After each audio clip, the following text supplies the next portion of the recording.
The world just entered a dangerous new phase, and it's unfolding in a 21-mile stretch of water. As of April 13, 2026, the Islamabad talks have collapsed, and within hours, the Strait of Hormuz, the most critical oil route on the planet, has turned into a global pressure point. The United States has moved in with what it calls a naval quarantine, while Iran is signaling it has the ability to shut the strait down at any moment.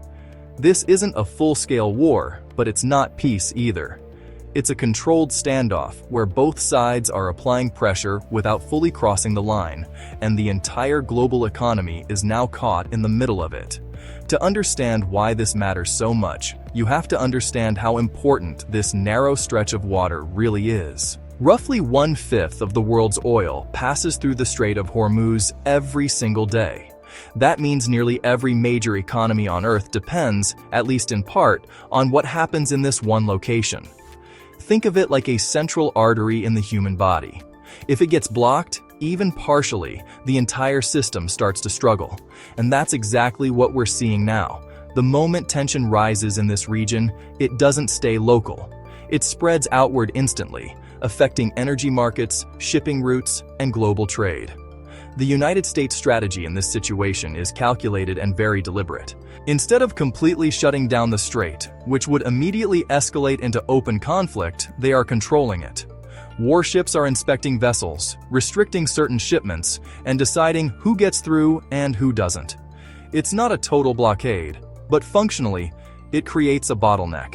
Ships slow down, routes become uncertain, and delays start to build. The goal is to apply economic pressure without triggering a full-scale war.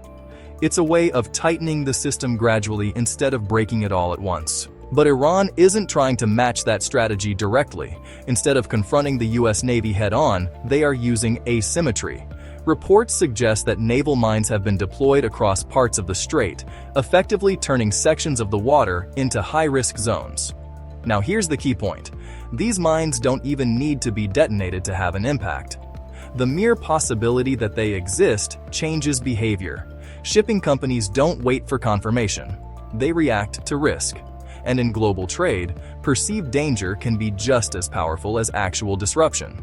So even without direct conflict, the flow of goods begins to slow down.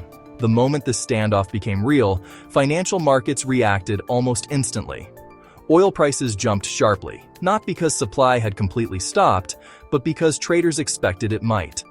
That expectation alone is enough to push prices higher.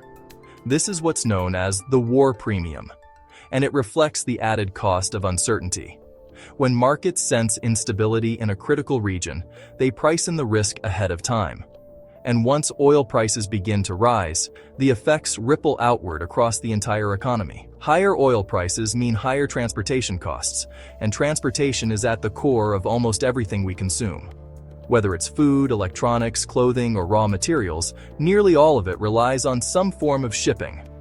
So when fuel becomes more expensive, the cost of moving goods increases.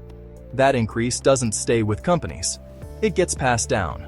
Businesses raise prices to protect their margins, and consumers feel it in their everyday spending. This is how a geopolitical standoff thousands of miles away can quickly show up in the form of higher gas prices, more expensive groceries, and rising delivery costs. There's another layer to this situation that makes it even more fragile, and that's the role of insurance. In global shipping, insurance isn't optional, it's essential. Ships carry billions of dollars worth of cargo, and without insurance coverage, companies simply won't take the risk. When a region becomes unstable, insurers respond immediately. Premiums rise sharply, and in extreme cases, coverage is withdrawn altogether. That's what turns a risky route into an unusable one. Even if ships are technically able to pass through the strait, the financial risk becomes too high. And when that happens, traffic slows down or stops entirely. This is where the real pressure begins to build inside the global supply chain. Ships that would normally pass through the strait start waiting outside the region. Ports begin to experience delays, containers pile up as schedules fall apart, and once that backlog starts to form, it doesn't clear quickly.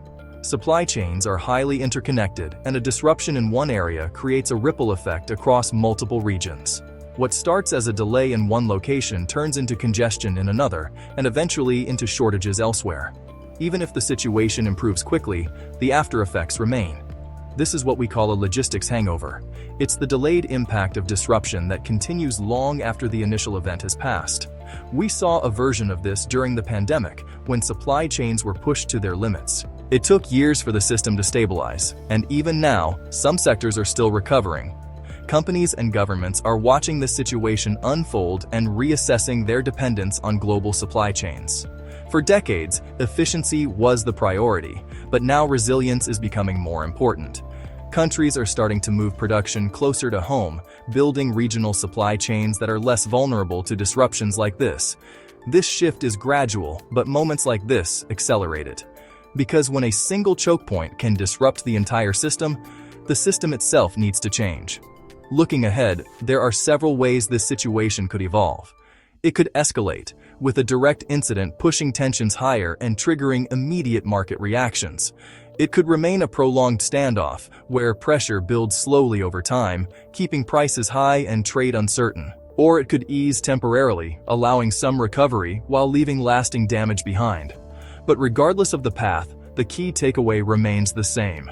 The global economy depends on a small number of critical choke points, and those choke points are vulnerable. What we are witnessing right now is not just a regional issue. It's a global stress test. Events like this don't stay contained. They move through supply chains, into markets, and eventually into everyday life. That's the reality of the 21-mile duel.